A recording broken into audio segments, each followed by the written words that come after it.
Welcome to Shorty SuperCoach, guys. How's it going? Bit of pressure on these teams tonight. We need a little bit of luck. I need a few players to come back. In terms of what we're talking about, I took a few notes from the live session. Gets to this stage of the year, there isn't as much to talk about. Obviously, not too many trades left, so there's not as much to talk about. But we've got a few players that injury is hitting us relatively hard. Do you hold guys? Do you trade them? I'll talk you through what I'm doing with Tommy Green. Also, more positive news. I mentioned on the live that the heater went under at Shorty's house. Some of the coldest days of the year, and my heater just carked it 2 days ago. But the service has come through. We have heat absolutely back. Man, it was a relief. I'll tell you what, I've forgotten how cold it is to sleep with no heater on. It was like I had 3 Doonas going. It took me back to my Ballarat days, because in those days I had this house where the split system was just in the lounge room and the kitchen.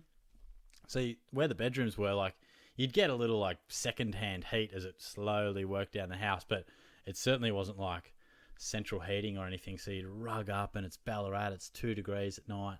The last couple of nights have been a bit like that. It's like that feeling when you're under your Doonas, but your hands and your feet are still ice cold for like 20 minutes.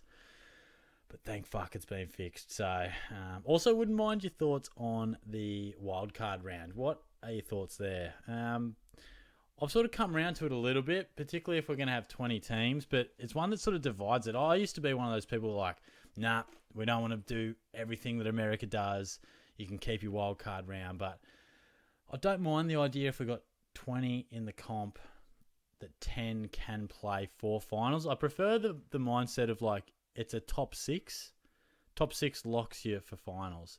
And then 7th to 10th, well, they play to make up the final 2 spots.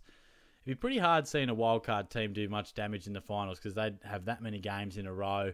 But I am pretty keen to get rid of that pre-finals bye as well. I absolutely hate that, but it's my biggest pet peeve at the moment. So wouldn't mind hearing your thoughts on that. But let's get stuck into it. Let's have a look at the teams for this week. And I need Darcy Cameron back. I'm pretty sure Butters is being named. We need Dunkley back. Not sure. Can Charlie Constable come back in with the injury to Lockie Weller? But yeah, let's see. Just no surprises. No surprises, please. Old mate Wiedemann, that'll please a few. He goes out. And then we have nothing too relevant. Bailey Smith comes back. That's good for him. The Cats, big game there against the Lions. There is Josh Dunkley. That's what we want to see. Now, a few changes. Okay, Chera goes out and Cripps goes out. Wow, that's brutal. That probably really endorses me bringing in George Hewitt, which I'll talk about him. And McGovern hurts. That hurts my draft, that does. Chad Warner, that's good for my draft. Lloyd will be good for a few of you out there. Caleb Sarong returns. Hayden Young returns. But the big blow is Sean Darcy, so that's not ideal. 2 weeks he's out for, I've heard, minimum. Yes, good. Darcy Cameron comes back. That's music to my ears. Horn Francis, that's good for the old draft. Nothing too carnage vibes elsewhere. Mitchell will help a few coming back. That's handy. Now, just be good to me. Be good to me. Yeah, look, and there you go. So Matt Flynn hasn't been named. He's extended bench. But this is what I talked about. If Briggs starts to drop off, will they get Flynn to sort of help him out a bit? It was always a bit of a concern. And that's strange. Like, why is Brodie Grundy even getting... Oh, no. Rory Laird is injured. Fuck. Oh, man, that's brutal. Someone did say in the live that he finished the last 10, 20 minutes with a bit of injury. Fuck. All right. Well, I was umming and ahhing as to whether I trade in Hewitt or not, but that sort of makes it clear cut. Wardlaw will probably hurt a few. So we got a bit to think about. Now, I want to just start with a couple of your points that I jotted down. Now, Miller versus Kelly, it all depends, if you need a bit of extra coin or you prefer having a little bit of coin in the bank. Like, there's not too much difference to them, but if it's old schoolyard pick, one against the other, I'm going Tuke Miller. The form at the moment says Josh Kelly, But I think the big picture says Tuke Miller, and I'm pretty confident that Miller will work his way back into that top form of 115 plus sort of average. So that's where I sit with this one. Now, Tommy Green, far from ideal. I will trade Melican to George Hewitt, and Hewitt will go in place of, he'll go in place of Laird, actually, and we'll try and get a bit of dual position or emergency loophole action going on there. Not ideal. Tom Green, it just comes down to how you go and trade-wise. Like, I think he hasn't been everything we dreamed of, Tommy boy, but he hasn't been too bad. So, yeah, the 106 average isn't probably what we dreamed of, but he started to come into a bit of form. Like, okay, the 73 wasn't ideal, but until then, 120 plus, and then a pretty poor 3 weeks, or just not at the premium best. So he hasn't been exactly what we hoped for, but he was far from bad. So I'm preferring, the way I would approach it, right, I would either, depending on your trade situation, your bench depth, I'd either go Tom Green straight to Tuke Miller, or you go a rookie to George Hewitt. And what that allows you to do, George Hewitt will get you an easy 90 most weeks. With Chera and Cripps out, he could get back to those tons.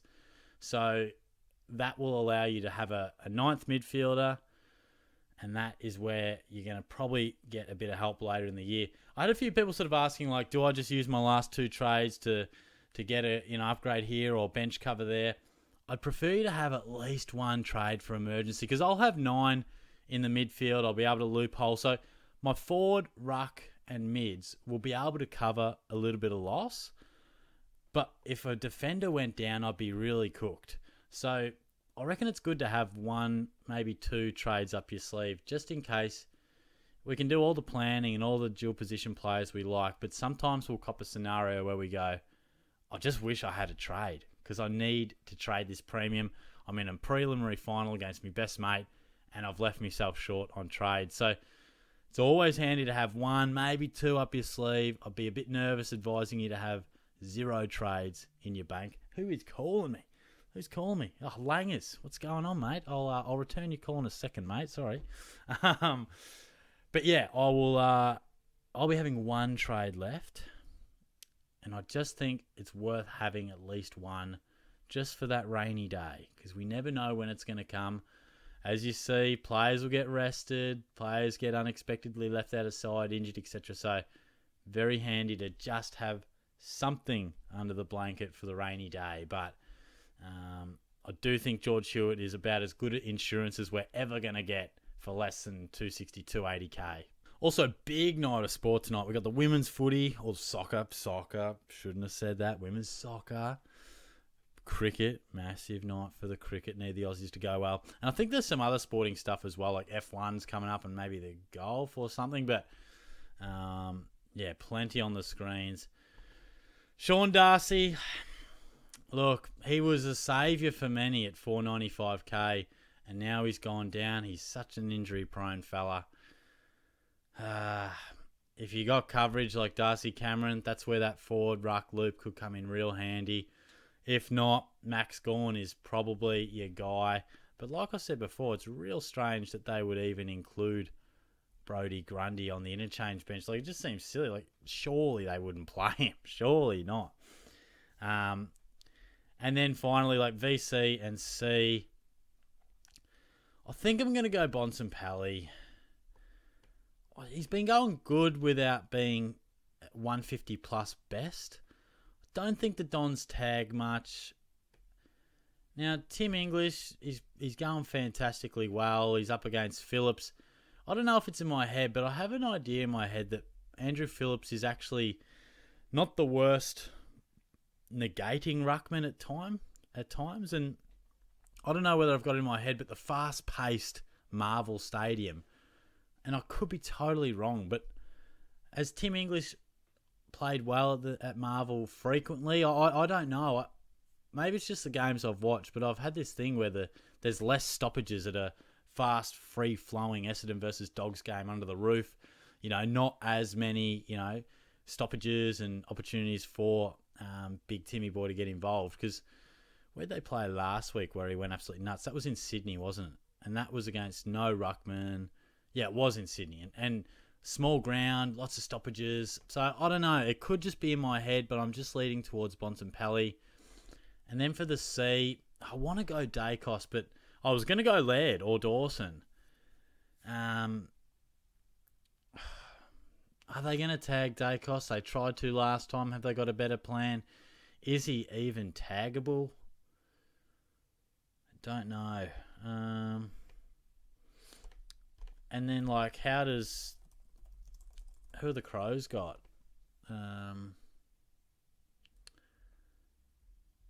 Crows got Melbourne, who don't really tag, but then again, you've got probably a tough game at the G. Jordan Dawson, who's going solo. These don't tag, do they? Does Viney ever just play slightly defensively? Because I reckon last time they went to the G, I reckon it was against the Magpies, and Dawson went huge. So I think that's how I'm going to go about it. Bontempelli into Dawson. We're going to trade Melican for George Hewitt.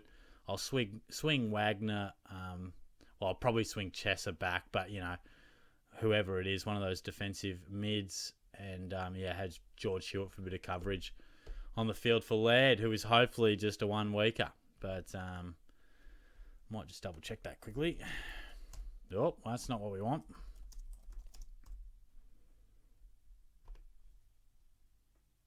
A little bit banged up with a shoulder injury. The Crows prepare. And who would have thought Matty Crouch given the lifeline? Doesn't sound a little bit banged up. Is a bit sore. Won't take a risk. Swelling. That all sort of speaks to a one-weeker, surely. So I'm going to hold. And Tom Green sounds like about 2. Going to hold. So would love to know your thoughts on how you're approaching these trades. Trades are like gold at the moment, so use them wisely. I'll talk to you guys soon. Cheers.